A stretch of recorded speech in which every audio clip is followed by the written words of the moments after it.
Ya.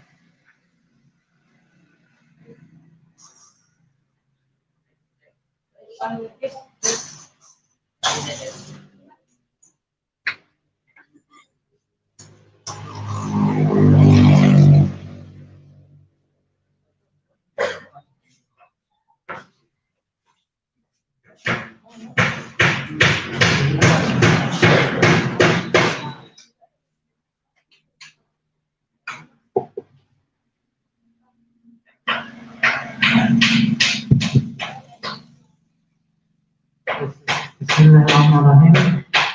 Assalamualaikum warahmatullahi wabarakatuh. Alhamdulillahi rabbil alamin wa bi Muhammadin nabiyyi wa rasulullah. Asyhadu an la ilaha illallah wa asyhadu anna Muhammadan rasulullah. Sallallahu alaihi wasallam la ilaha illallah. Puji syukur kita kepada Allah Subhanahu wa taala yang mana atas berkat rahmat beliau, berkat rahmat kesehatan, rahmat keselamatan, sehingga kita pada sore hari ini masih dapat berkumpul di ruangan yang berbeda. Salam berkah salam tanpa juga kita sampaikan kehadiran Nabi besar Muhammad SAW. Yang saya hormati, di samping kiri saya ada Pandra Saleh SSMA. Beliau juga sebagai pimpinan Sedit Aceh, Singgu Aceh. Terima kasih yang telah memberikan dan dapat menjadi kami dapat berjumpa dengan rekan-rekan yang ada di ruangan ini. Selanjutnya yang kami hormati ada Kanda Imawan Akmalul Riza di samping kanan saya, yang barusan telah memberikan materi terkait dengan sosialisasi perubahan perilaku ya, adaptasi baru dan perubahan perilaku tentang pencegahan COVID-19 ini. Selanjutnya, saya tidak memperpanjangkan kata, langsung saja kita dengarkan dari sambutan dari Ketua Asosiasi Singguannya, yaitu Kanda Anissa. Bismillahirrahmanirrahim. Apa gimana?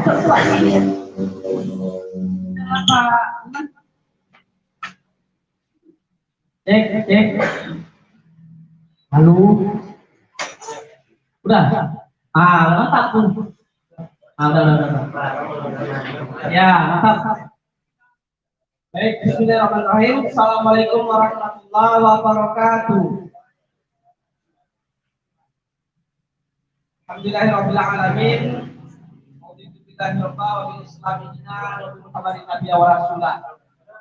Segala puji bagi Allah yang masih memberikan kepada kita kesempatan kesehatan, sehingga pada sore yang sangat mulia ini kita semua masih dapat berkumpul bersama di gedung, di kampus Sekolah Tinggi Ilmu Tarbiyah Singgu Aceh yang kita muliakan. Salawat dan salam kepada baginda Rasulullah Muhammad SAW yang telah membawa kita dari alam kegelapan kepada alam yang terang benderang, sebagaimana yang kita rasakan pada saat sekarang ini. Yang sama-sama kita hormati, yang sama-sama kita muliakan Ketua DPD IMM Aceh, Ikatan Mahasiswa Muhammadiyah Provinsi Aceh, Bang Akmalul Riza, yang kita hormati bersama Kabid Dakwah DPD IMM Aceh, Bang Fikri Ramadan, kepada adik-adik kami mahasiswa Sekolah Tinggi Ilmu Tarbiyah. Ini ada Ketua Hima Arif dan pengurus yang luar biasa telah berhadir di kesempatan yang sangat mulia ini. Pak Ketua, ini kami daripada Sekolah Tinggi Ilmu Tarbiyah Sumur Aceh mengucapkan banyak terima kasih yang tak terhingga ya kepada tim yang telah berhadir di kampus kita yang sangat mulia ini. Ya kan, bagi kami ini kampus ini sangat luar biasa karena di Simelu ini baru satu ini ada kampus. Baru satu ini ada kampus. Ya mungkin sejak Simelu ini mekar daripada Aceh Barat tahun 2000, ya baru tahun 2016 itu berdirilah kampus kita ini, Sekolah Tinggi Ilmu Tarbiyah. Memang kalau cita-cita pemerintah di samping SD ini juga ada kampus lain sebetulnya, tapi karena mungkin proses untuk menerbitkan izin daripada kampus ini tidaklah mudah, makanya sampai saat ini belum juga terwujud. Nah, alhamdulillah Sekolah Tinggi Ilmu Tarbiyah Aceh ya yang berdirinya tahun 2016 dan sekarang ini punya 4 generasi lah, dari 2016, 17, 18, 19, 5 berarti 2020 kemarin. Dan kita ini alhamdulillah kalau mahasiswa memang tidak terlalu banyak, ya baru kurang lebih sekitar 60 orang. Nah ini yang hadir ini cuma beberapa orang, ini hanya 10 orang yang hadir ini. Padahal sebetulnya sudah kita sampaikan juga ke pengurus Hima dan mahasiswa, tapi karena mungkin sebagian yang semester 9 itu memang mereka sudah tidak pernah ke kampus lagi, ya ke kampus tapi dalam proses skripsi. Yang semester 7 lagi PL, yang semester 5, yang kuliah ini adalah semester 5, 3 dan 1. Karena mahasiswa kami ini Pak Ketua kan banyak yang sudah berkeluarga, jadi terkadang kalau memang siang-siang seperti ini banyak yang mengundurkan anak, nggak bisa datang ke kampus, ya makanya mungkin yang hadir hanya beberapa orang. Namun walaupun hanya beberapa orang, saya pikir tidaklah mengurangi rasa daripada kegiatan kita sosialisasi tentang adaptasi baru dan perubahan perilaku ini. Karena kenapa? Ya kita saat ini lagi dilanda oleh yang nama itu virus corona sejak tahun 2019. Jadi kalau misalnya tanpa kesadaran kita, tanpa perilaku kita tadi memakai masker, mencuci tangan, menjaga jarak, ini bisa dimungkinkan bahkan beberapa orang tenaga kesehatan itu memprediksi sampai 2022 corona ini masih ada dia. Karena kenapa? Karena sifatnya corona tidak bisa kita lihat, tidak nampak dia dengan mata kepala, ya makanya agak susah kita prediksinya.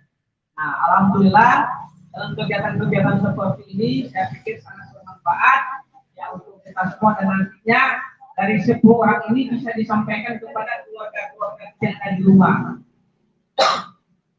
Bagaimana ya kita bisa menghindari yang namanya virus corona yang saat ini lagi melanda kita ini. Dan ini kita doakan ya mudah-mudahan ya virus ini cepat selalu di tengah-tengah kita. Yang pertama. Lalu yang berikutnya, kami juga daripada Sekolah Tinggi Ilmu Tarbiyah Simelu Aceh ini, ya selain kita kuliah di gedung ini, kita sebetulnya punya gedung satu lagi di sana, pas di Simpang Sewot itu.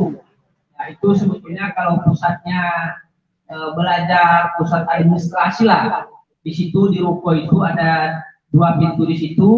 Kalau ini sebetulnya hanya digunakan untuk kuliah-kuliah saja. Kuliah-kuliah mata kuliah, dan begitu banyak beberapa mata kuliah dan yang di sana di tempat tadi, baik itu akademiknya, proses lain-lain lah, semua kita himanya yang semua fokus di sana. Nah,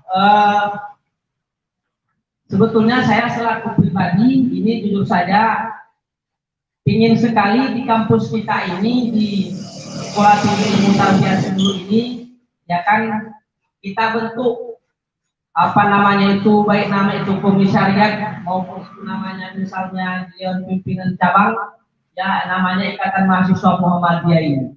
Kenapa? Karena ya sesuai ya dengan, ya mungkin saya pikir dengan budaya kita ya yang ada di Simelu ini, ya kan budaya sifatnya itu yang lebih kepada modernisasi, kan lebih kepada dakwah-dakwah modernis, ya kan dakwah-dakwah kita seperti yang ada di Muhammadiyah. Makanya saya sangat antusias sekali, sangat berkeinginan sekali, walaupun mungkin keterbatasan daripada mahasiswa ini, ya kita bentuk misalnya cabang daripada IMM di Simelu ini. Nah, karena ini kan pengurus DPD provinsi, ya saya pun yakin dan tahu betul bahwa IMM ini adalah di Aceh ini hampir sudah ada ya di 23 kabupaten kota. Nah, maka kita di Simelu juga ini karena sudah ada kampus, insya Allah siap kita menampung, siap kita memfasilitasi kan gerak-gerak daripada dakwah Ikatan Mahasiswa Muhammadiyah ini. Nah, kenapa? Karena perlu kita berorganisasi, perlu kita apa namanya paham ya tentang bagaimana kemajuan-kemajuan di tempat orang, di daerah orang. Ya, bagaimana misalnya di Banda Aceh, bagaimana misalnya di Aceh Barat, bagaimana misalnya di tempat Lusmul dan sebagainya, itu perlu kita pahami juga, walaupun ya, kita kuliah di Simelu ini. Sering saya sampaikan, ya, sebetulnya tidak ada perbedaan antara kita kuliah di luar dengan kuliah kita di dalam. Yang membedakan itu adalah ya bagaimana cara kita. Ya, kalau juga kerjaan kita walaupun di luar sana, ya tetapi kita tidak berorganisasi, kita tidak pernah membaca, kita tidak pernah bergaul, itu juga nggak ada apa-apa. Ya kan? Sama juga di sini. Kalau misalnya seandainya kita hanya datang ke kampus, setelah kuliah pulang tidur dan sebagainya, ya juga tidak berkembang kita. Kenapa? Karena terkadang sesuatu yang diajarkan di organisasi itu tidak pernah diajarkan di kampus. Saya apa namanya mengalami betul bagaimana proses berorganisasi itu, bagaimana menanamkan kedewasaan kita berorganisasi itu. Kalau bukan organisasi, ya kan ketua DPD ini kita tidak mungkin akan datang kemari. Karena kenapa? Ketua ini adalah asalnya bukan dari Banda Aceh, tapi asalnya adalah dari Aceh Utara, ya. Dari Aceh Utara. Aceh Utara ke Banda Aceh baru kemari. Kenapa bisa kemari? Karena ada ini faktor organisasi. Makanya banyak hal yang kita temui, ya kan kalau kita aktif di berorganisasi. Apalagi insya Allah, ya kan sekali lagi kalau memang nanti kita bersepakat, kalau memang ada waktu, ya kan kita buat kegiatan-kegiatan perkaderan dan sebagainya di kampus kita ini, ya kan agar ke depan bisa ada di seluruh yang kita muliakan. Ini mungkin yang beberapa yang perlu kami sampaikan. Selama mungkin kita berkegiatan di sini banyak sekali kekurangan. Ini minum saja belum ada, tapi insya Allah kalau memang ada waktu kita menjual saja. Atau kemarin ini nanti takutnya di perjalanan apa namanya goyang-goyang langsung bisa kan? Karena waktunya jauh. Jadi kita menjual saja biar lebih enjoy, biar lebih enak rasanya. Dan pun ada juga kita daripada di sini kita merasa lelah, karena ini jauh. Simelu ini jauh di Simelu ini, ya kan? Jauh Simelu ini. Karena perjalanan dari Simelu Banda Aceh kemarin bisa menempuh waktu 2 hari 1 malam. Sama kita menempuh perjalanan yang mungkin dari Banda Aceh itu kita ke Padang atau ke mana, ke Sumatera Barat, ke Jambi, sama perjalanan ini. Karena kita pulang ke Simelu ini. Hanya orang-orang yang tangguh saja, yang punya memang motivasi luar biasa bisa datang ke Simelu ini. Nah, makanya memang berbeda daerah Simelu dengan daerah lain. Ya, kalau kita di Simelu ini, insya Allah yang sifatnya sosial kemasyarakatan itu masih tinggi sekali. Sosial kemasyarakatan bukan pemuda Jame memuliakan kamu itu masih sangat luar biasa, karena beberapa tamu yang bawa, dan pun mungkin ketemu dengan saya, mereka pun merasa kagum pemerintah daerah kita, Pak Bupati beserta dengan Forkopimda. Kalau ada tamu itu tidak pernah lupa yang mereka baik itu sifatnya tamu pemerintah maupun tamu yang lain-lain, mereka langsung jemput ke bandara. Kenapa? Karena itu satu daya tarik yang bagi tamu itu supaya mereka mau datang kemari. Ya, kenapa? Karena datang ke mereka buang uang. Tamu kita datang ke mereka bawa uang.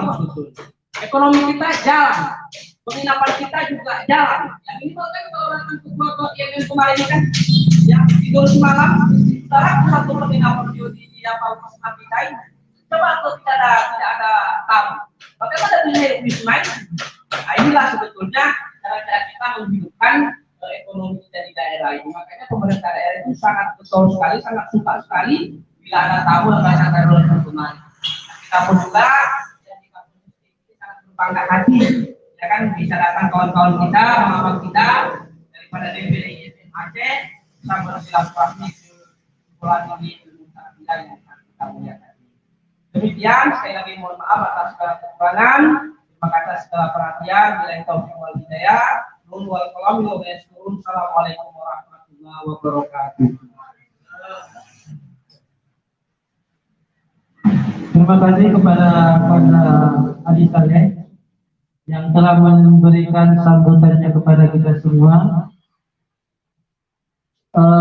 Baiklah, mungkin kawan-kawan tadi bingung apa itu yang disampaikan pada saya yang terkait dengan apa itu FN, apa itu DPD FN.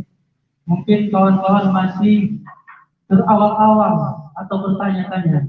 Maka dari itu, untuk memperjelas supaya kawan-kawan tidak bertanya-tanya, saya persilakan kepada Pak Ahmad selaku Ketua DPD Aceh untuk memberikan penjelasan kepada kawan-kawan sekalian. Bertanya silakan. Pak saya ya, saya coba Pak Ketua izin ya, Pak Ketua juga. Assalamualaikum warahmatullahi wabarakatuh. Waalaikumsalam. Alhamdulillah ya Rabbil alamin wa syukurillah ya Rabbil syukri wa la haula wa la quwwata illa billah. Masih semangat ya teman-teman. Semoga kita tetap semangat sebentar lagi. Terutama awal kata saya mengucapkan terima kasih banyak kepada Ketua Sekolah Tinggi Ilmu Tarbiyah Sibili Aceh. Kalau tadi dipanggil kepada Adi Saleh, beliau punya pengalaman organisasi yang luar biasa. Yang saya tahu itu di Ketua Umum Ikatan Pelajar Muhammadiyah Aceh, memimpin 23 kabupaten kota Aceh, dan juga Ketua Umum Ikatan Pemuda Pelajar Mahasiswa sebelumnya di Kota Banda Aceh, dan saat ini luar biasa menjadi Ketua Umum Komite Nasional Pemuda Indonesia Kabupaten Simbelu, dan beliau tentu sangat dikenal di kancah perpolitikan dan organisasi di tingkat provinsi, dan insya Allah kita doakan bisa juga nanti berkarir ke tingkat nasional, meskipun dulu pernah menolak. Jadi beliau pernah menjadi salah satu formatur tingkat Dewan Pimpinan Pusat IPN di Jakarta, tapi beliau memilih mengabdi di daerahnya, di negerinya, di provinsi dan di kabupaten Sibolga tercinta ini, sehingga tidak melanjutkan jabatan yang sudah diberikan di tangan di Jakarta. Luar biasa, bisa kita tepuk tangan sekali ya. Juga terima kasih yang luar biasa saya kepada teman-teman yang masih bersedia dan bersemangat menunggu, mendengar, dan mencoba untuk mudah-mudahan bisa berdiskusi bersama di sore menjelang maghrib ini. Izin perkenalkan teman-teman, saya Ahmad, bagaimana tadi disampaikan.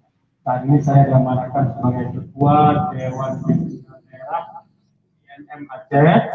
Kebetulan pada kesempatan ini kami datang berdua dengan saudara rekan saya, Imawan. Imawan ini sebutan untuk kader INM yang laki-laki, Imawan Zikri Ramadan. Beliau putra Simbelu yang juga saat ini sebagai Ketua Bidang Dakwah dan Kajian Islam.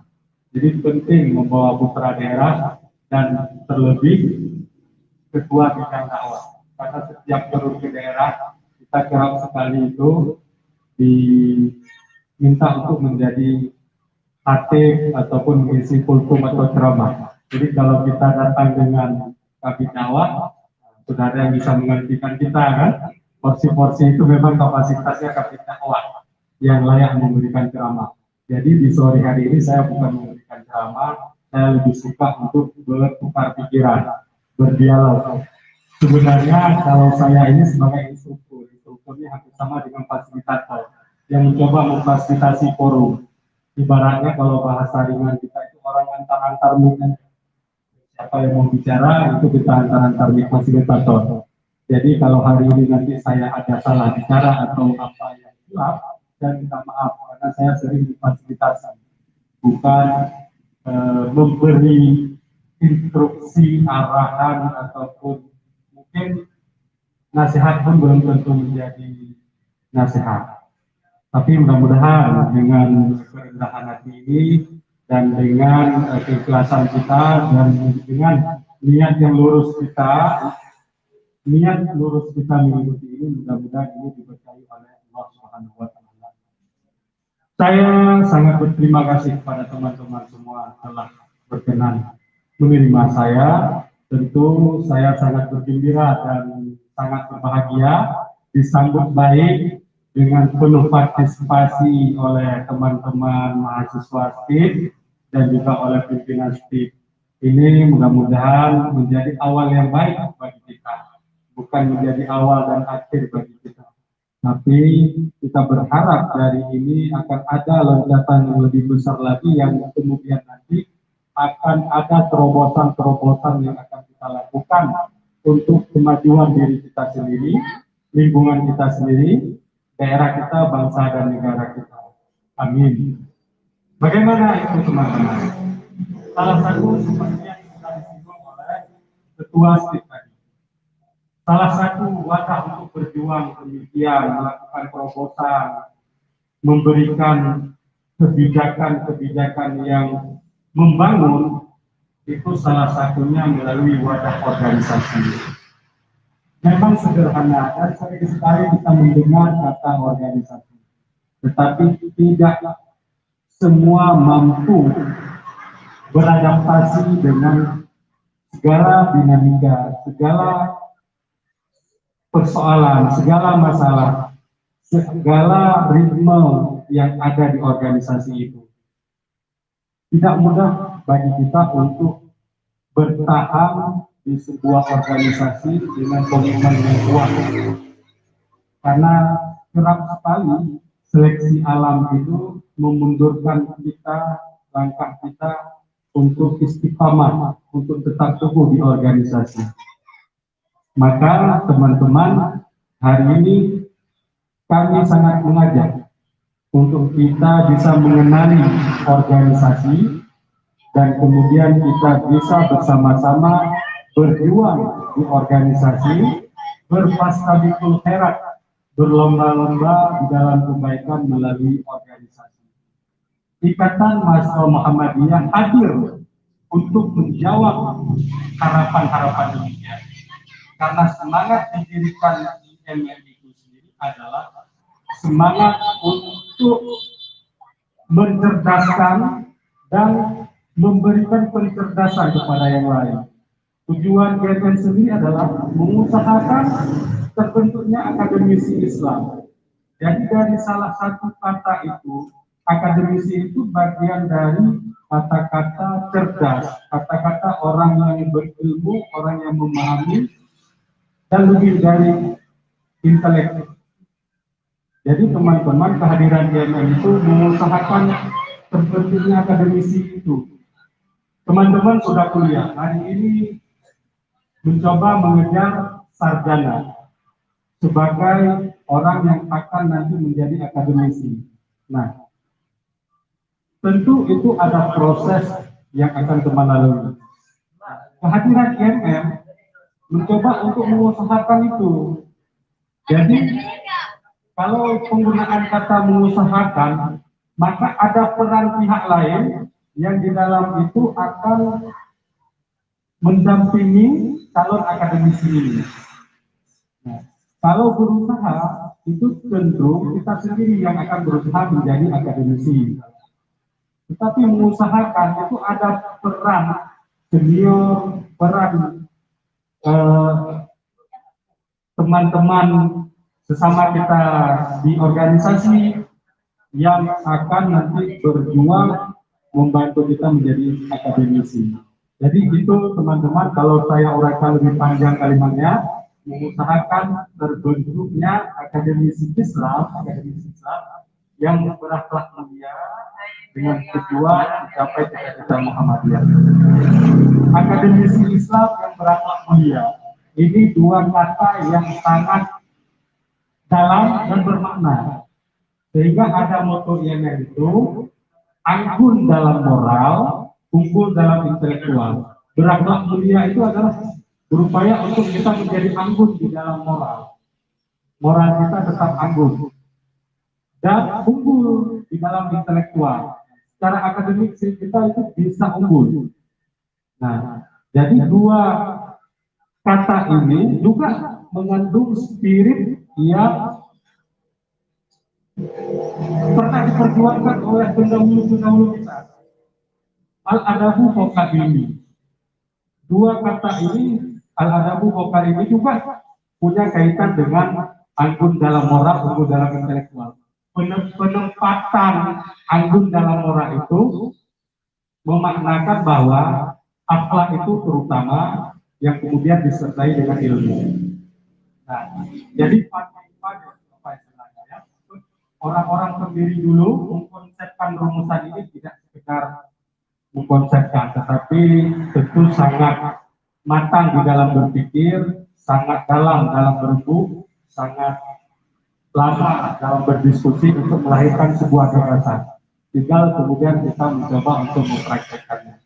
Nah, organisasi IMM juga punya struktural dan punya hierarki.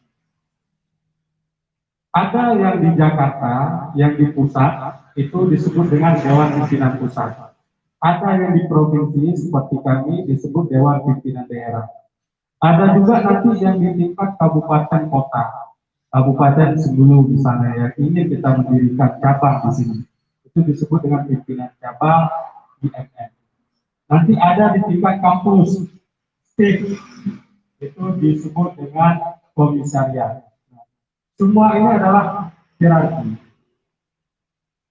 Dan itu semua bisa kita duduki. Hari ini kita bisa diamanahkan di Sebulu, kemudian bila kita bersedia bisa melanjutkan amanah memimpin organisasi itu di provinsi dan di tingkat pusat.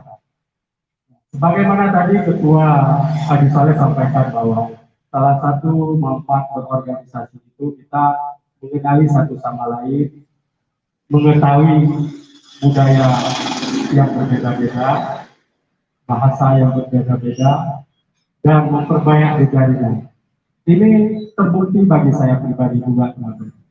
Dalam kehidupan saya, meskipun dari keluarga yang PNS, kedua orang tua saya, tetapi pengalaman saya naik pesawat pertama itu melalui IMM. Dan saya keluar Aceh itu melalui IMM.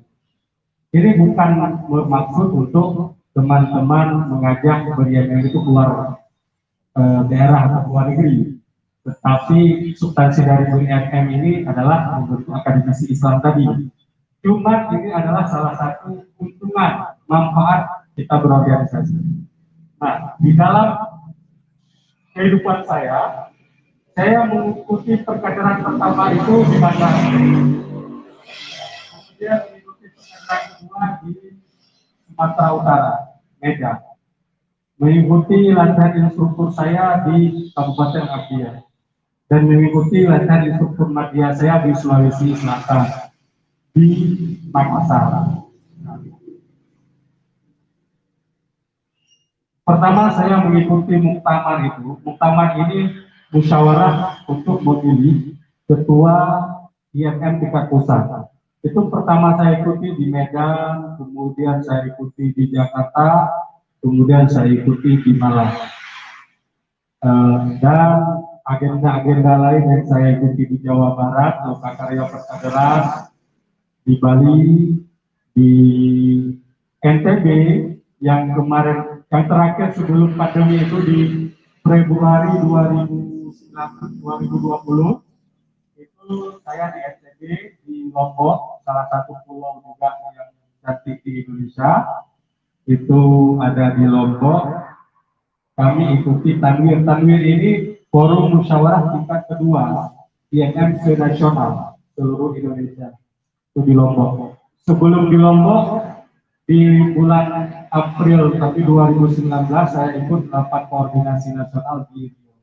Nah, kalau saya hitung-hitung hampir seluruh hampir seluruh provinsi di Jawa sudah saya injak kaki, dan Jawa udah semua lah, dan hampir semua di Sumatera udah saya injak kaki. Tinggal pulau Indonesia Timur yang saya kasih hadiah di Papua kemarin dan di Kalimantan. Semua itu bukan karena pribadi saya, bukan karena dana pribadi saya atau dari kegiatan keluarga saya. Semua itu adalah salah satu faedah berorganisasi. Termasuk saya sebutkan tadi di Jogja, ada beberapa lain yang masih banyak yang saya lupakan karena memang hadir di acara tingkat nasional itu sudah hal yang biasa bagi kita. Nah, tentu dengan hadir begitu juga kita akan mengetahui banyak hal. Keberagaman yang ada di Indonesia ini, yang dulunya kita menganggap diri adalah seorang yang hebat, yang pintar, yang luar biasa. Tetapi kemudian ketika kita duduk semeja dengan mereka, ngobrol, berdiskusi banyak hal, tentu ada perbedaan-perbedaan yang kita dapatkan. Ada tempat atau ada waktu yang kita tidak lebih baik, tidak lebih pintar dari mereka, juga ada sebaliknya. Yang mana kita juga lebih sedikit menguasai apa yang mereka perbicarakan. Nah, itu salah satu organisasi, teman-teman. Ada banyak lain yang memang bisa melatih skill kita. Keberanian saya bicara di depan, salah satu faktor memang karena organisasi. Ketika saya dulu kaku berbicara, bertanya-tanya apa yang akan mau saya bicarakan, bahkan teks yang saya tulis itu sudah beberapa lembar, saya mencoba apa, tapi kemudian ketika saya bicarakan, ketika saya di podium atau di depan sama sekali blank, tidak tahu. Nah, kemudian organisasi yang akan memperkuat, memperlancar pembicaraan saya. Teman-teman mungkin tidak heran kalau banyak mahasiswa kita selesai kuliah itu tidak langsung kemudian mendapatkan pekerjaan ataupun tidak langsung mendapatkan sebagaimana harapannya. Karena sebagaimana yang disampaikan tadi oleh ketua, ada sebagian mahasiswa kita yang kuliah, pulang, tidur, kuliah. Hal demikian itu akan mengurangi harapan-harapan yang sudah kita tanamkan di dalam hati ketika awal kuliah.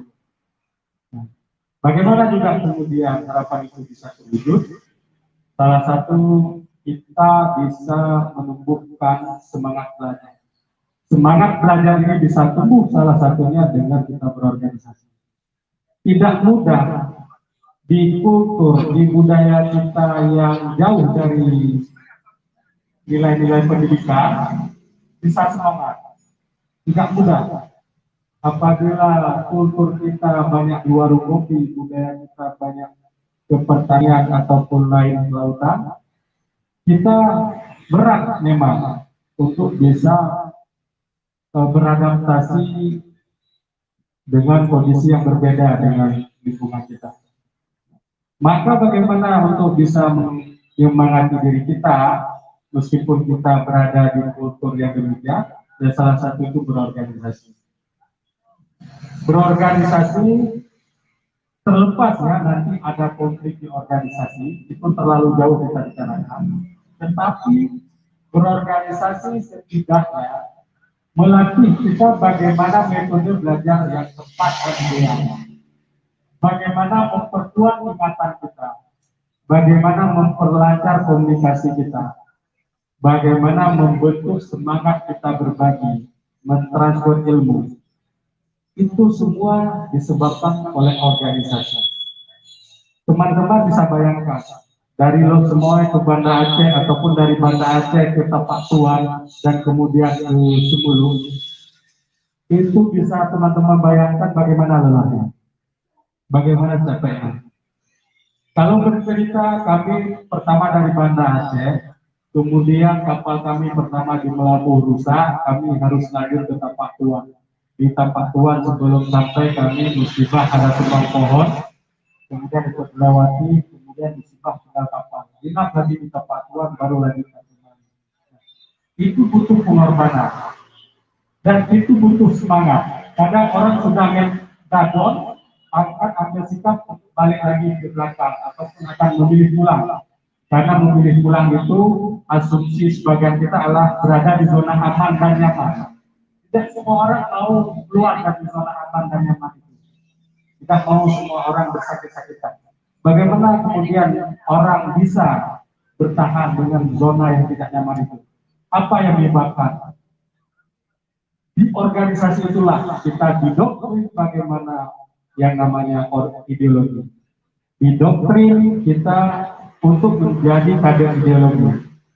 Ideologi inilah yang kemudian bisa mematahkan ataupun untuk bisa seseorang semangat melakukan sesuatu meskipun itu di zona tersulit, di zona tidak nyaman. Nah, hari ini tidak heran ketika ada kader yang berideologi itu disuruh bekerja tengah malam pun siap, disuruh apapun instruksinya selama dalam garis baik itu siap sedia, bersedia. Itu karena faktor ideologi teman-teman. Tetapi bila ideologi itu tidak ada di setiap kita yang berorganisasi, maka di saat kita mengalami hal yang tidak sesuai dengan harapan kita, misalnya sudah mengeluarkan tenaga, pikiran, uang, tetapi kita tidak dapat untung, maka seringkali kita akan keluar dari organisasi. Itulah salah satu tipikal kader ataupun organisator yang tidak memiliki ideologi. Nah, mudah-mudahan teman-teman, kalau saya perbanyak juga nanti teman-teman bosan, tetapi kita berharap teman-teman bisa bersama-sama nantinya berorganisasi, bisa bersama-sama menumbuhkan semangat belajar, memperbanyak jejaringan, memperkuat persahabatan, persaudaraan, dan memperkuat daya tangkap dan daya pikir kita melalui media organisasi. Mungkin di setiap proses perkuliahan mengalami proses transfer knowledge, transfer ilmu. Seseorang menyampaikan, kemudian teman-teman menangkap atau mencatat. Tetapi mungkin di organisasi ada metode atau pola belajar yang lebih menarik ataupun yang lebih berbeda dari itu. Misalkan katakan diskusi eksploratif dan juga diskusi debatable dan juga analisis kritis dan juga analisis sosial lainnya. Semuanya itu mungkin bisa didapatkan di organisasi. Bagaimana teman-teman akan bisa berpikir kritis, melihat sesuatu itu bukan hanya secara tekstual, tetapi lebih kontekstual. Tekstualnya yang ingin saya sampaikan mungkin begini teman-teman. Teman-teman melihat baju ini warna merah, itu melihat secara tekstual. Tetapi bagaimana melihat secara kontekstual? Baju merah ini bukan sekedar merah. Merah ini mungkin memiliki jas merah, memiliki makna, jangan sekali-kali melupakan sejarah. Mungkin memiliki semangat perjuangan, merah itulah. Nilai-nilai pengorbanan, perjuangan ada di sini. Itulah cara-cara berpikir secara kontekstual, tidak tekstual. Nah, mungkin ada lain-lain yang bisa kita contohkan nanti. yang itu bisa hidup dan diperkaya melalui diskusi-diskusi, salah satunya di organisasi, meskipun di kampus juga kadang-kadang ada yang melakukan. Nah, itulah teman-teman, kalau di kampus mungkin kita mendapatkan proses transfer knowledge, mungkin di organisasi akan mendapatkan dua hal lain lagi, yaitu doktrin ideologisasi dan juga pembentukan karakter. Nah, mungkin di kampus kita mendapatkan ilmu, tetapi tidak jarang belum tentu juga mungkin akan membentuk karakter kita, mental kita. Dan karakter itu terbentuk mungkin ketika kita kenali siapa diri kita. Dan itu barangkali salah satunya di organisasi. Sehingga nanti kita akan bisa mengenal diri sendiri dan apa potensi yang kita miliki, teman-teman. Nah, saya sebenarnya kalau dikasih mic, salah-salah bisa saya telan, karena mungkin tidak berhenti bicara ya. Tapi yang ingin saya sampaikan di teman-teman semuanya, mudah-mudahan ini forum menjadi masa ta'aruf kita dan masa ta'aruf Ikatan Mahasiswa Muhammadiyah. Selain tadi sudah kita sampaikan sosialisasi, adaptasi, dan perubahan perilaku. Mudah-mudahan ke depan kami bisa turun lagi dan teman-teman bisa ikut training atau pelatihan atau disebut dengan Penyadaran Ikatan Mahasiswa Muhammadiyah, dan teman-teman bisa bersama-sama berjuang di IMM ini nantinya. Saya akhiri, saya minta maaf apabila ada yang salah kata, dan saya berterima kasih teman-teman sudah mendengar dengan seksama, penuh hikmat. Mudah-mudahan ini diberkahi oleh Allah Subhanahu wa taala.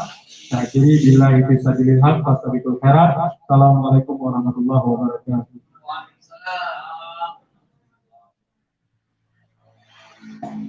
Baik, alhamdulillah. Setelah kita dengar bersama apa yang disampaikan oleh Kanda Imawan Akmalul Riza tadi, mungkin ada rekan-rekan yang masih belum terjawabkan atau yang ingin dipertanyakan. Saya ingin persilakan kepada teman-teman untuk bertanya. Ya, silakan.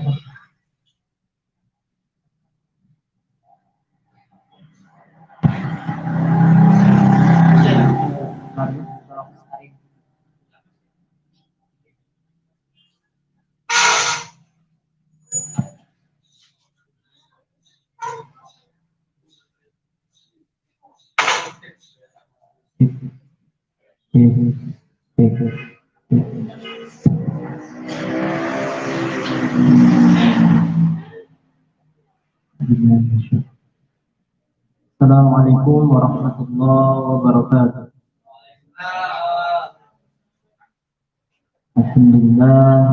Alhamdulillahilladzi hadana li hadza wa ma kunna linahtadiya lawla an hadana Allah.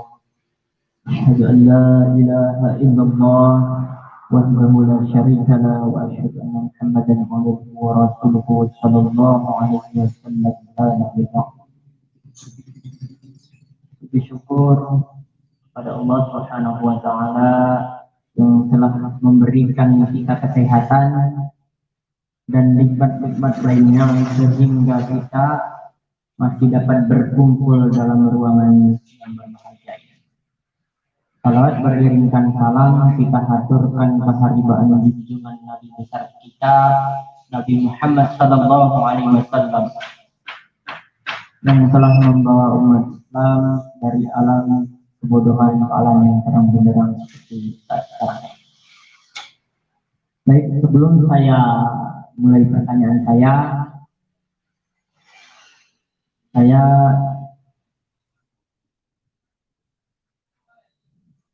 ingin bercerita sedikit tentang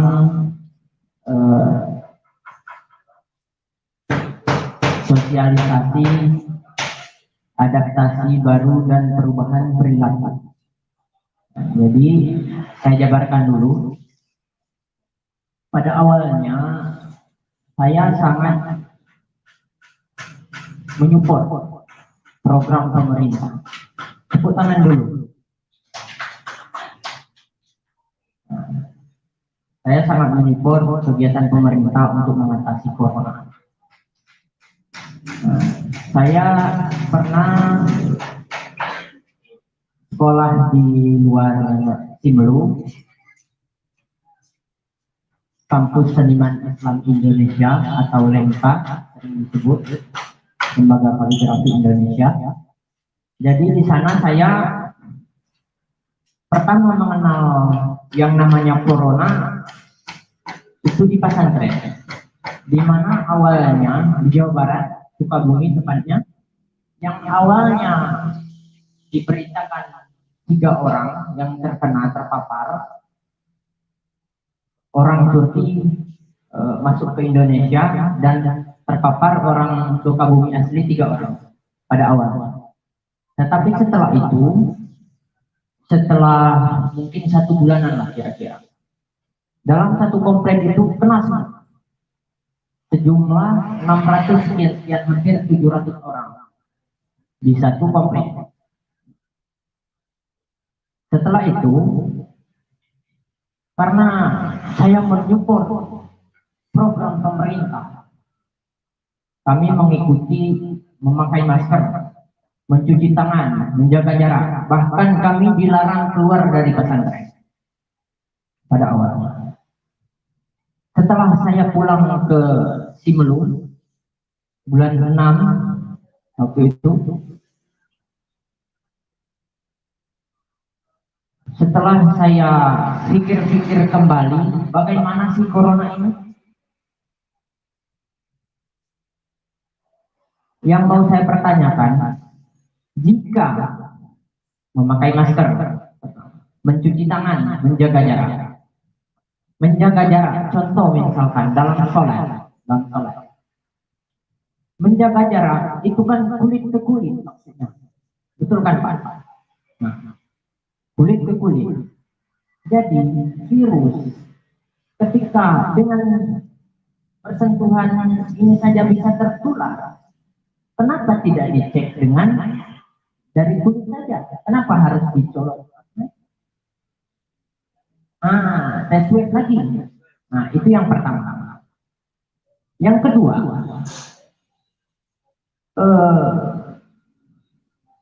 saya akan membahas pasal sedikit tentang pasal Undang-Undang Kesehatan pasal 8 nomor 1 yang menjelaskan, intinya menjelaskan tentang dibolehkan untuk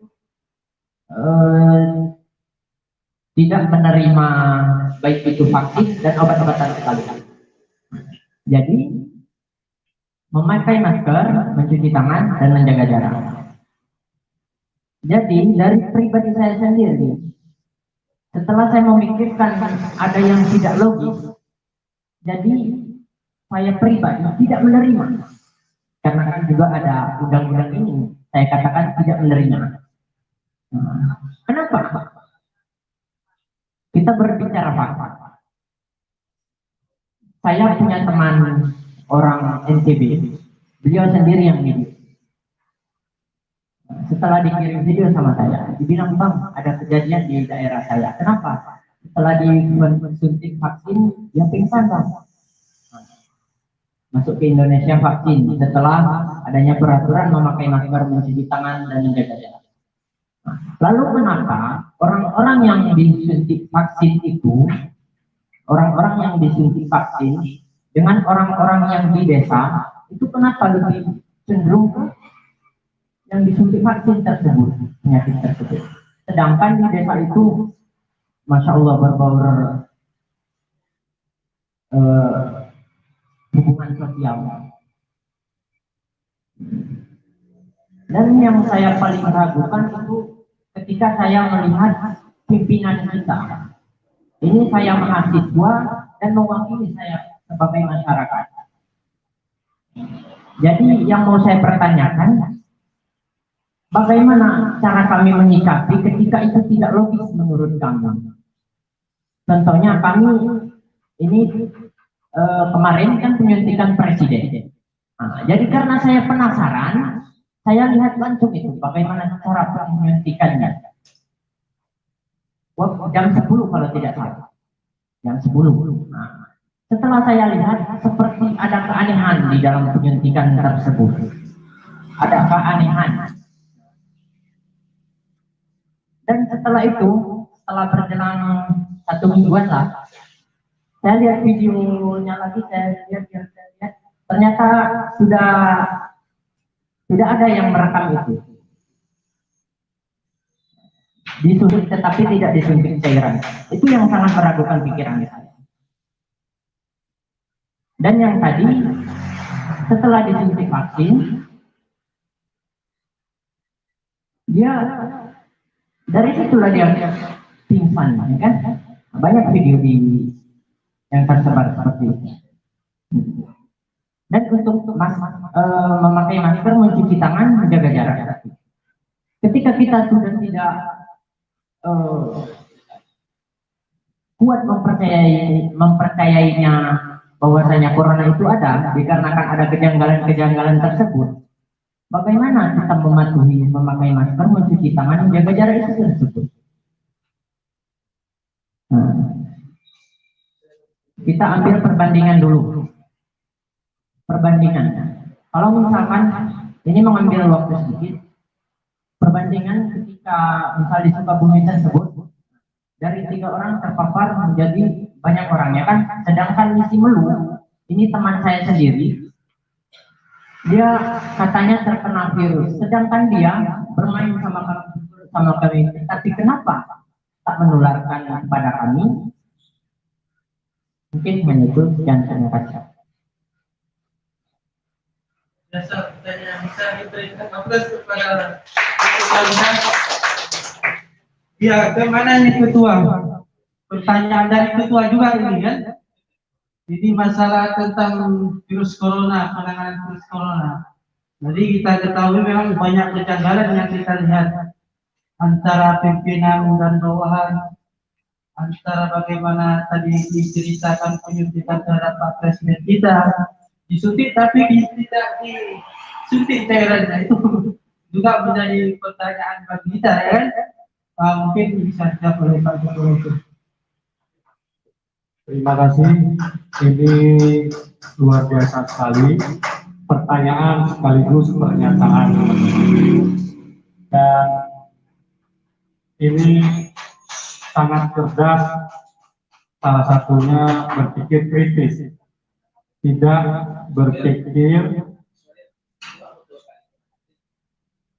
berpikir sebagaimana perintah orang saja. Jadi ada sebagian orang kita yang sekedar mendengar kemudian mengikuti, tetapi ada sebagian kita yang mendengar kemudian mencerdasinya. Sehingga ketika sudah mampu dicerdasinya, dia kemudian bisa memilah mana yang terbaik, mana yang logis, dan kemudian mana yang perlu dipraktekkan. Nah, saya dari sekian panjang yang disampaikan tadi, hanya beberapa yang bisa saya kutip. Yang pertama, bagaimana kita mampu mempraktekkan sesuatu yang kita anggap tidak logis di dalam pikiran kita. Maka itu adalah kita bagaimana menumbuhkan, bagaimana memperkuat penelitian kita terhadap sesuatu yang kita ragukan itu. Kalau beliau ini salah satu filosof menurut saya, mencoba untuk berpikir secara filsafat, berpikir ke akar-akarnya. Namun,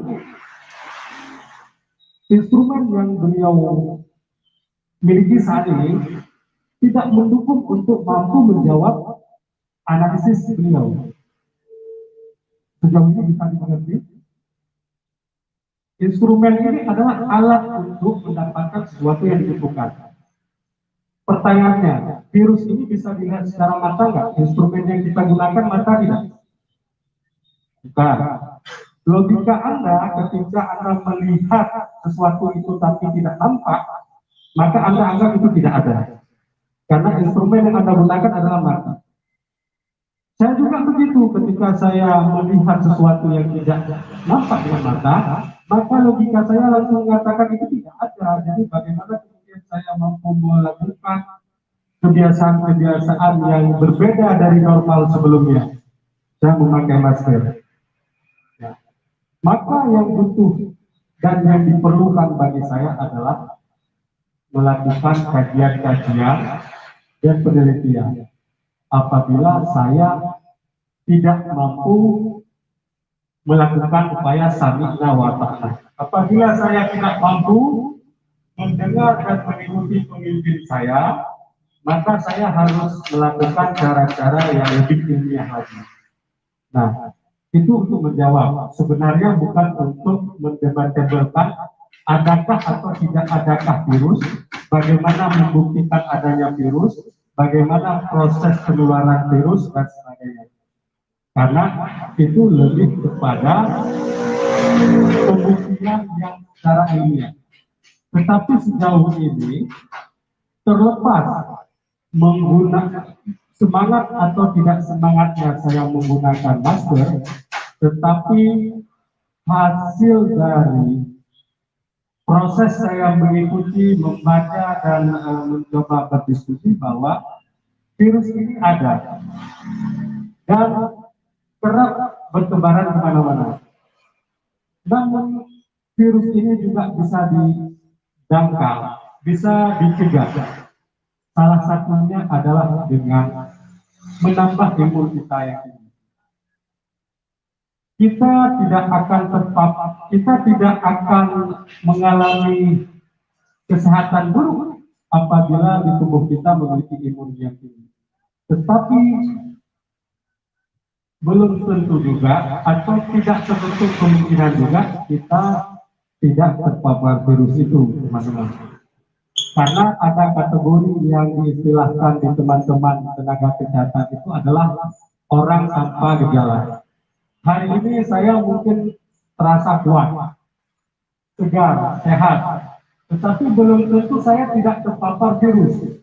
Karena perjalanan saya dari Banda Aceh kemarin itu menggunakan bus, kemudian juga menggunakan kapal laut, ada ratusan orang di dalam kapal laut dengan berbeda jejak riwayat perjalanannya di tempat yang sama-sama kami menyentuhnya, duduk berdempetan, kadang-kadang dia tidur dengan ngorok dan mengeluarkan udara-udara ini menurut dia.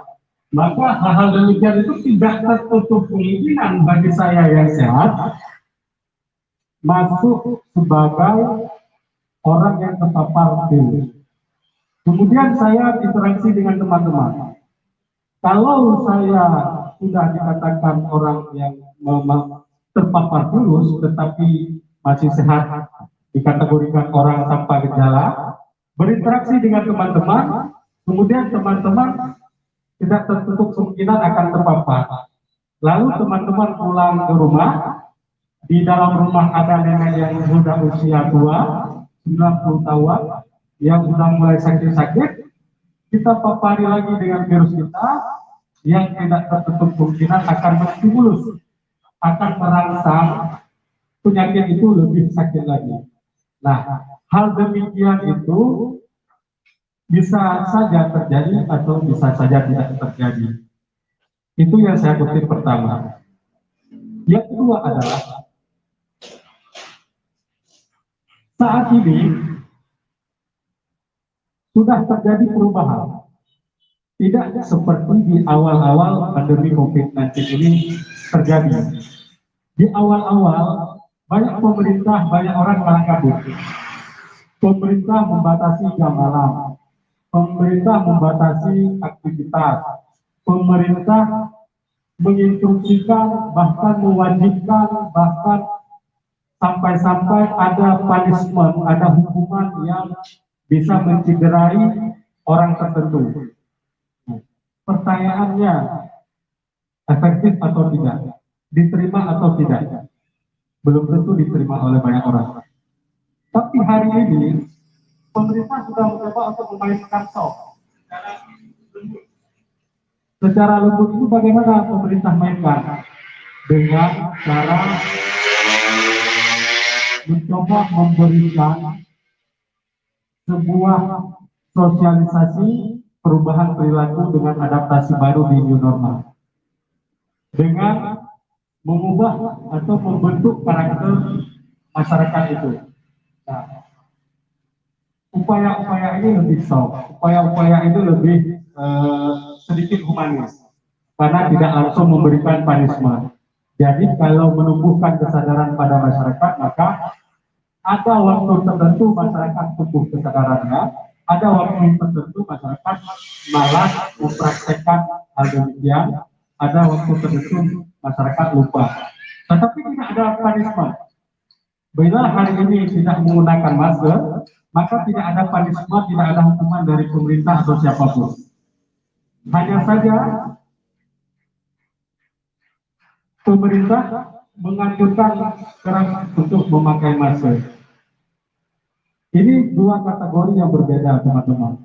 Kalau ada punishment, maka akan berakibat pada sesuatu hal. Tetapi bila tidak ada punishment, maka itu dikategorikan dalam kesadaran masing-masing kita.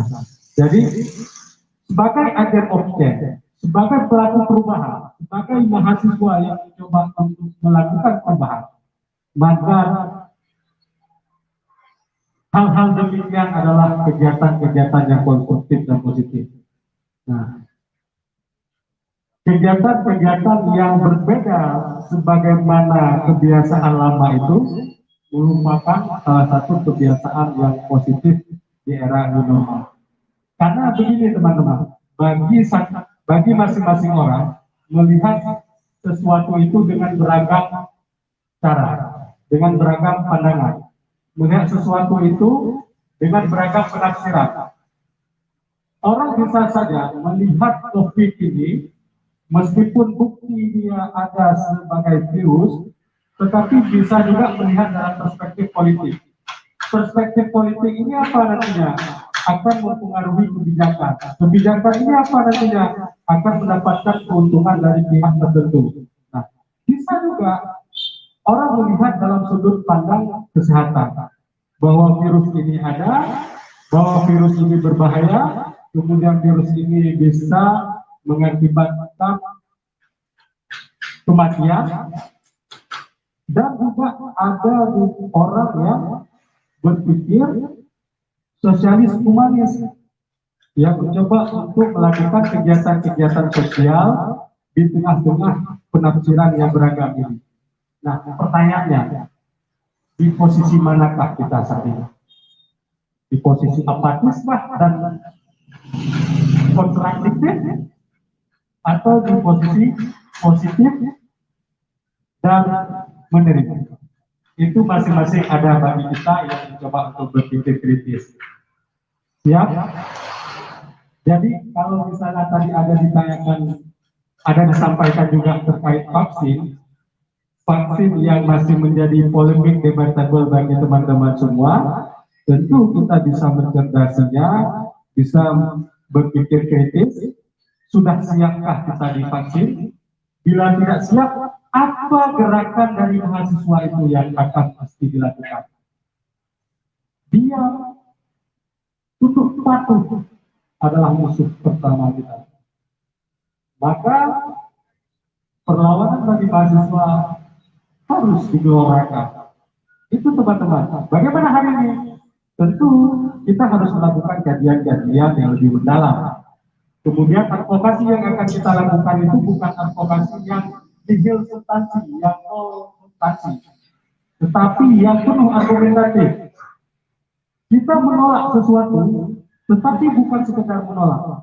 Kita menawarkan solusi konstruktif, solusi yang membangun, solusi yang terbaik, yang bisa mengalahkan apa yang kita tolak itu. Kalau kita tolak, kemudian kita juga tidak bisa memberikan solusi, maka itu dikategorikan orang yang jahilul. Apa istilah kalau di dalam kita ini, di mahasiswa itu apatis miskin lah. Jadi miskin ilmu. Maka di situ hal sesuatu yang harus dijauhi oleh mahasiswa. Yang penting yang dari saya sampaikan tadi adalah kita mahasiswa harus berpikir kritis, mencerdasi sesuatu yang tadinya kita mencoba untuk menolak yang tidak masuk di dalam logika kita. Kalau vaksin itu sudah terlalu jauh untuk kita diskusikan di sini, tetapi kalau adaptasi dan perubahan perilaku, ini bukan sesuatu yang menjanggal. Mencuci tangan itu bukan sesuatu yang baru sebenarnya. Sudah jauh-jauh hari kita dituntut untuk mempraktekkannya. Memakai masker hal yang baru, meskipun sempat menjadi booming di masyarakat. Banyak mahasiswi terutama yang mulai memakai masker sebelum pandemi ini. Tetapi kemudian dengan ada virus ini makin menggelora lagi, makin banyak lagi memakai masker. Ada sebagian yang masih tabu di masyarakat ke pasar menggunakan masker. Meskipun di pasar itu memiliki dua manfaat menggunakan masker. Satu untuk yang tadi kita sampaikan, yang satu lagi untuk menghindari penciuman bising yang tidak enak di pasar itu. Nah, ada juga yang sudah mulai tidak malu-malu lagi memakai masker. Itu berarti dia sudah tertanam di dalam karakter dia, karakter yang menjawab tuntutan keadaan, menjawab keadaan terkini. Nah, yang kedua adalah menjaga jarak. Menjaga jarak ini lebih tepat adalah menghindari kerumunan. Ini bisa dipraktekkan, tapi susah untuk mempraktekannya. Katakanlah seperti tadi malam kami tidur di dalam kapal. Tidak mudah menjaga jarak ketika kita butuh kapal itu dan kapal itu terbatas. Jadi dengan keadaan demikian, ya pandai-pandai kita lah mengakal-akalinya saja. Apakah kita akan memakai masker, tidak langsung berkomunikasi dekat, meskipun jarak duduk kita dan jarak tidur kita dekat.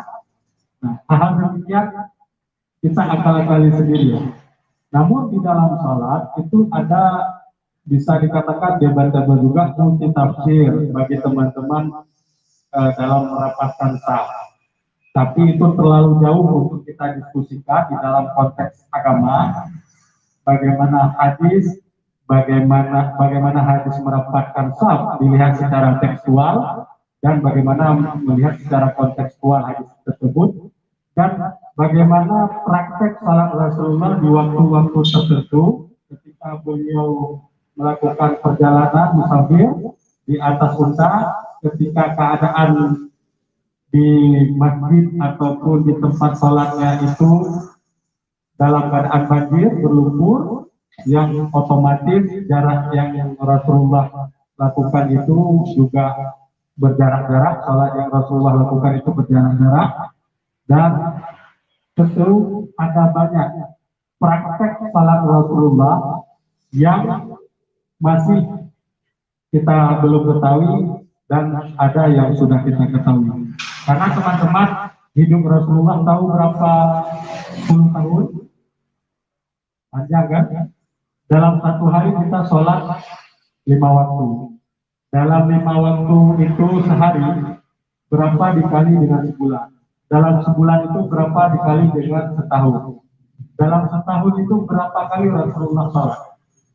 Belum lagi berapa puluh tahun Rasulullah hidup dengan berbagai keadaan, baik dinamika politik pada saat itu, peperangan, baik keadaan normal, baik saat Rasulullah di Madinah, baik saat Rasulullah di Mekah. Semua itu bisa satu praktek yang sama? Tentu tidak. Berbeda tempat, boleh jadi Rasulullah pernah berbeda praktek salatnya. Sehingga sahabat-sahabat yang menyaksikannya itu mengutip praktek Rasulullah itu.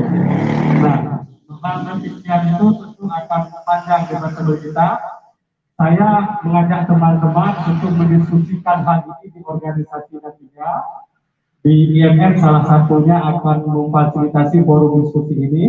Teman-teman bisa berdebat secara kuat, berdebat secara kritis, memiliki referensi yang kuat, memperbanyak buku bacaan yang kuat, membawa kitab-kitab yang bisa mendukung argumentasi teman-teman, dan nanti teman-teman akan berdebat satu sama lain. Itulah serunya berorganisasi. Kadang-kadang kita akan melakukan debat itu sampai jam 3 pagi. Ya mungkin kuliah tidak sampai sejam itu kan. Nah, mungkin keseruan kita berorganisasi itu teman-teman, membongkar kekakuan berpikir kita, memperbanyak, memperdalam ilmu kita dan informasi tentunya. Jadi demikian teman-teman, saya kalau bicara panjang nanti, puas ataupun tidak puas, saya tentunya bukanlah alat pemuas, tapi di sini kita bisa bertukar pikiran saja. Saya berterima kasih atas pertanyaan dan pernyataannya.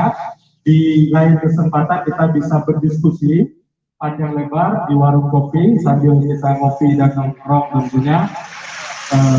Di waktu yang singkat ini mungkin tidak bisa lebih panjang lagi. Demikian saya kembalikan. Baik, alhamdulillah kepada Anda Nurulnya. Bagaimana tadi penjelasannya? Bisa diterima? Bisa? Atau mungkin begini kan? Karena waktu kita juga terbatas, sudah sore, sudah jam 6. Tinggal kita atau begini Bang. Tadi kan kata Bang Adi kita bisa ini. Atau kita diskusi di warung kopi saja nanti. Karena waktu sudah berubah juga kan, bisa nanti kita diskusi selanjutnya di warung kopi. Kita menanyakan kepada Anda kita bagaimana mungkin kita memperdalam lagi pertanyaan tentang game itu sendiri. Mungkin kalau masalah tentang sosialisasi tentang pencegahan COVID-19 ini, mungkin sebelum kami datang kemari sudah banyak informasi-informasi yang apa rekan-rekan ketahui sebelumnya. Maka dari itu, sebelum saya menutup acara kita ini, izinkan saya untuk memperkenalkan diri saya. Sebelumnya, saya asli putra daerah Simuru. Nama saya Zikri Ramadan. Saya SD, SMP itu di Kecamatan Serang. SMA 2 Sinabang di Jalan Baru. Ada sini alumni 2 Sinabang. Ya, itu satu alumni kita. Atau ada yang dari Serang di sini? Udah pulang kan? Nah itu. Kemudian sampai saat ini saya dipercayakan menjadi kabid dakwa di Dewan Pimpinan Daerah Ikatan Mahasiswa Muhammadiyah Aceh. Kemudian terkait diri saya bergabung di Yemen ini, sebenarnya luar biasa sekali manfaatnya kalau bisa bergabung. Itu saya ceritakan dampak kepada diri saya sendiri. Salah satunya, saya kuliah di Banda Aceh sampai saat ini tempat tinggal saya gratis karena ber-IMM. Mulai dari lampu, tempat tidur, fasilitas malah dibayar lagi, dapat uang jajan lagi. Itu gara-gara saya ber-IMM. Tadi kada ada saya bercerita, memang benar di organisasi ini kita membangun relasi. Saya, orang tua saya itu mungkin jauh beda dengan rekan-rekan ini. Orang tua saya orang tua yang tidak mampu karena perannya sebagai petani. Saya tidak bayangkan, tidak pernah saya bayangkan dan tidak terbayangkan. Saya bisa merasakan naik pesawat itu berganti-ganti, mulai dari Lyon, Air Air Asia, Garuda, itu sudah saya rasakan karena saya bergabung di IFM. Dan itu bukan uang dari kantong saya sendiri, tapi itu uang yang nanti tahu sendirilah dari mana sumbernya kalau sudah bergabung.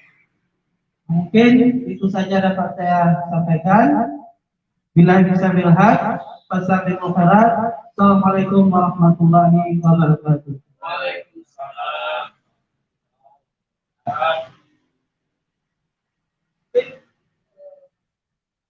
Selanjutnya, para lihat bisa minum bersama maksudnya.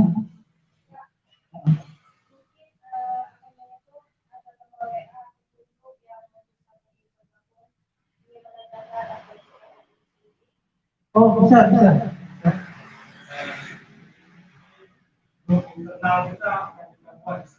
Ini nomor HP-nya yang di dalam absen tadi absen semua. Insya Allah kan kita buat grup ya. Itu gini, dibuat saja grup, tapi anggap saja lah, misalnya silaturahmi lah kan. Kalau itu kan khusus nanti kasih admin satu cari buat dimainkan atau karena ada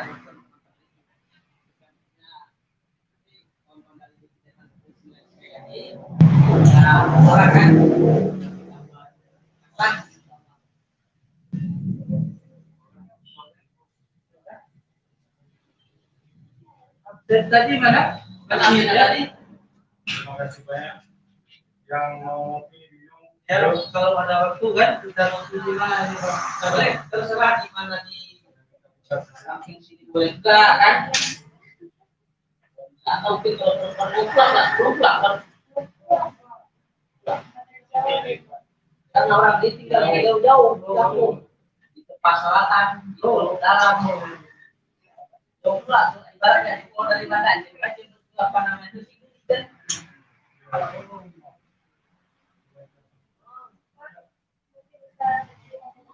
Oh iya, boleh, betul. Kalau itu ya. kita pakai masker dulu. Bisa datang dulu di Implementasi proyek. Jadi sebenarnya ada kegiatan yang situasional dan kegiatan yang ini salah satu kegiatan situasional. Untuk menolak kegiatan dari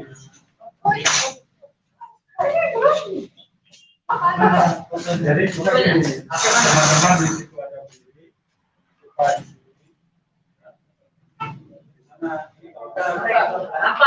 Kita coba ini.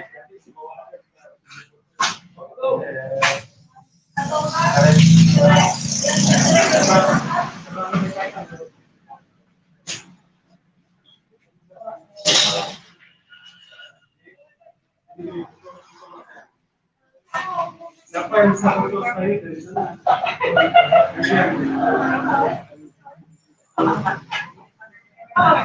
Di mana dong kak? Mana? Sekali dari sini.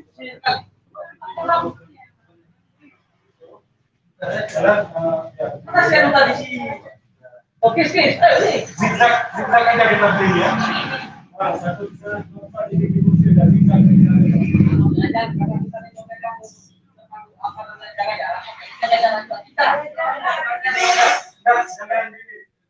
Ini berzigzag aja ya.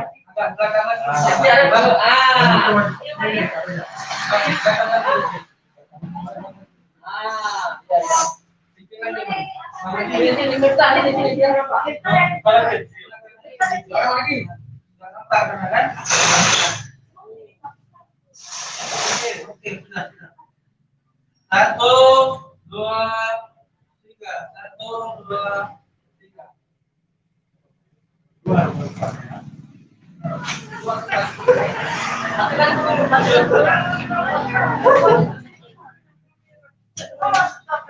Kayak kalian punya ada itu.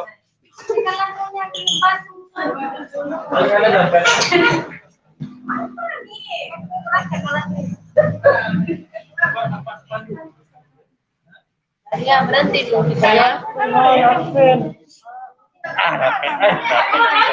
Belum lagi dikit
Oke.